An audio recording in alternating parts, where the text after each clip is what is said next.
I'm just making sure this is all set for you guys. That's all. Before I get it started.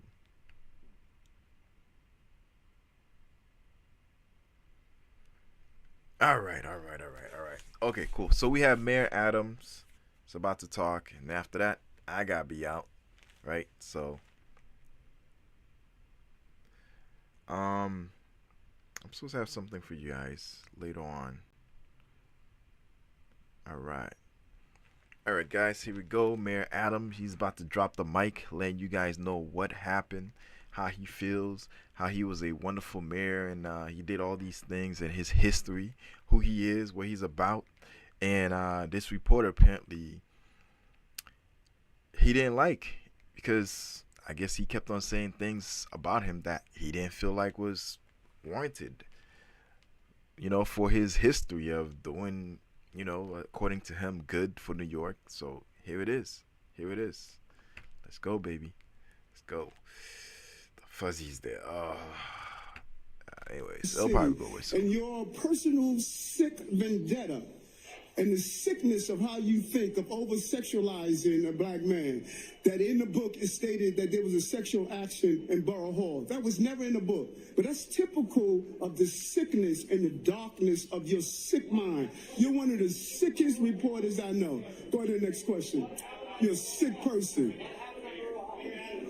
What's your reaction to Letitia James getting indicted? I'm going to do the same thing to her when I ask of everything.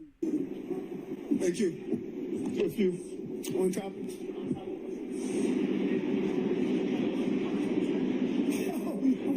How are you doing? Oh, I miss you, man. I'll be right back. I'll be right back. So this is literally setting the stage before he starts getting upset with the reporter. So that's the reporter he's upset with. He's looking at him intently. He's looking at him intently like, I got something for you, brother. I got something for you.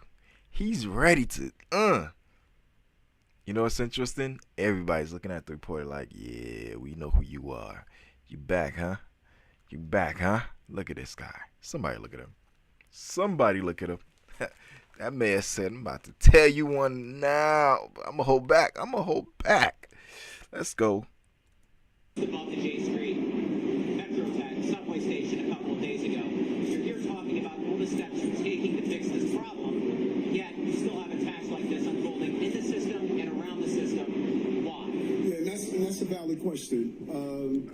It's nice. But let's be clear. I'll be right back. These attacks didn't start January 1st, 2022. It was different from this administration and many administrations.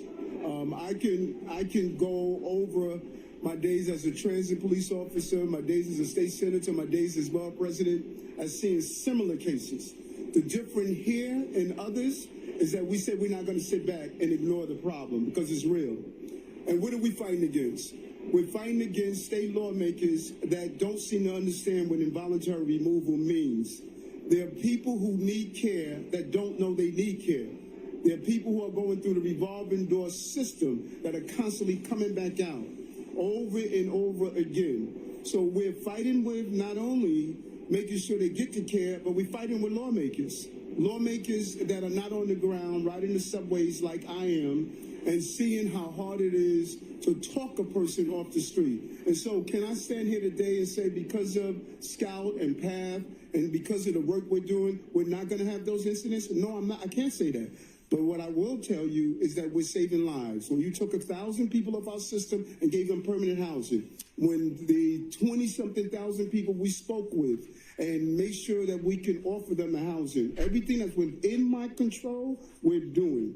We will have incidents like the one you just mentioned. They will happen in our city until we get serious about it on the state and the city level to stop being afraid to realize that there are people that are walking down streets right now that can't take care of themselves. The mayoralty of the city is incredibly powerful. The ridership surveys the MTA does says riders haven't noticed what you say your statistics are showing. You're still concerned about erratic behavior underground. Your answer said that there's some stuff you can do, but there's a lot of stuff you can't do. We expect others on this idea the mayor can't fix it? And is that one reason you think your re-election campaign struggled? Well, you said that we're saying we can't fix it. I didn't say that. I said we are making inroads. Ooh, he's about to go in. Come on, baby. He's about to go in. And you look at some of the writers' survey, they are saying just the opposite of what you're saying. One way to make riders feel safe, I remember when you were with the Post and I talked about the perception of a reality. He's playing the... Ooh. He's setting it up. He's setting it up. Yeah, you asked me that question. I got one for you. So all my history of all the good I've done for New York, you seem to have forgotten. And I know you were there. So how you gonna forget? You thought I forgot about you? Let me think back. He's thinking right now. When your head is up like that and your eyes is rolled up in your head, that's you trying to remember. He's remembering every single time this dude messed with him. He said, I got one for you. You don't want to talk about my history, the good I've done for New York and all this stuff, right? Okay, I got you, homie. If every day people of 8.5 million New Yorkers are hearing about the worst thing that could happen in the city, and they're reading about it every day, they're going to walk away with not understanding the results. We can't argue with the facts, Nolan. Now, I agree with him on that.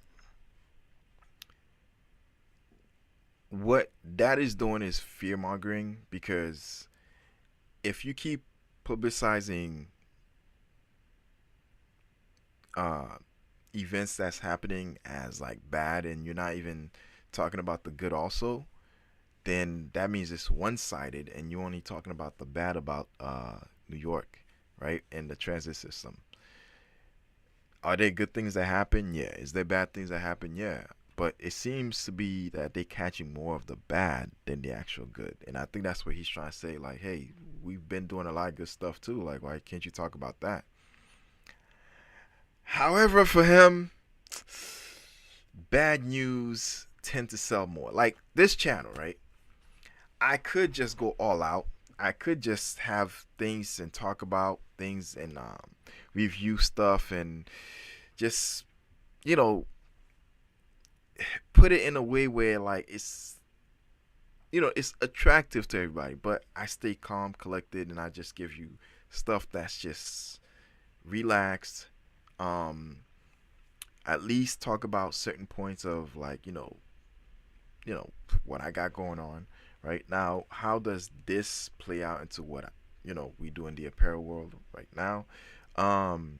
A government official leaving their position, is important because it may determine on certain rules for business that may be established by the new one coming in. So you need to know who's in office, who's out of office, who's coming in office, and who's leaving office, right? So for business purposes, you really need to know that, because all of them will set the president on like how to run and manage yourself as far as what you're doing. Because if you're doing stocks, you need to know who's going to be in office, because their rules are going to set how you trade, because their behaviors will determine how you trade, right?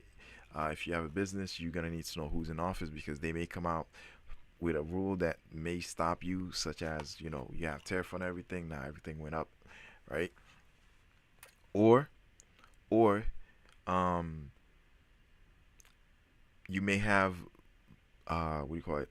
interest rates going down. So if you have machines that you want to purchase, or you want to anything, everything affects everything, right? So this, I'm showing you this because this too affects your business, because the crime in the subway system is the lowest in recorded history after 2 years of COVID. And also, when you have customers, right, de-stressed customers tends to buy more. Stressed customers tends to stay home and don't want to buy.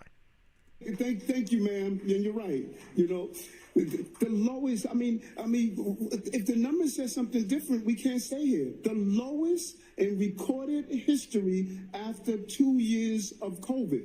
So why does writers feel as though they're unsafe because they're waking up every day hearing a roasting that can happen in the subway system of 4.5 million riders, an average of 5 felonies a day with 4.5 million riders. We did our job. My campaign didn't struggle because we failed. My campaign struggled because the story has not been told by the same people that are not telling the story right now. We're doing well. The city is not coming back. The city is back.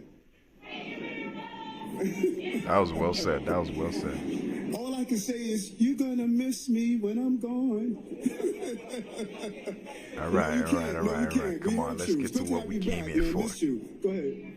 How are you doing? Good. Just had Curtis on the other day for an interview. He opened up with some crime statistics. He essentially said that New Yorkers don't feel safe and that NYPD maybe, he led to the fact that they may be fudging the numbers. For example, if there's someone shoots in the street and, they miss their target but hits a car or something instead, that information is reported. So what do you say to that? And as a former NYPD officer, Mayor, I'd love to hear from you too. Right now, as we stand here, hiding people with bullet holes in them, I think that's absurd. And listen, and let's be honest about it. Many of you didn't think I could do it. Y'all didn't think I could turn this city around. Thank you, love you too. Yeah, listen, many I'm of you about to cut it off in a few. He's just a cop. What does he know about running a city this complicated? That's another thing. Like, his credentials goes way back. I think it's like at least 40 years. He started bottom up. I think he was even in, I don't know if he was a representative or he was in Senate. But, yeah, now he's a mayor. So he has a lot on his belt. Economy, dealing with these crises. You don't want to deal with the fact. More housing in the history of the city. Lowest crime in the history of the city. More jobs. We broke the record 11 times in the history of the city, outpacing the state in reading and math. We have ensured dropped unemployment all across the city, but particularly in the black and brown community. All of these indicators, you didn't think I could do it in 4 years. And so although the numbers, the same numbers you use to judge other mayors, although the numbers are showing my success, you're still talking about how we fudge your numbers.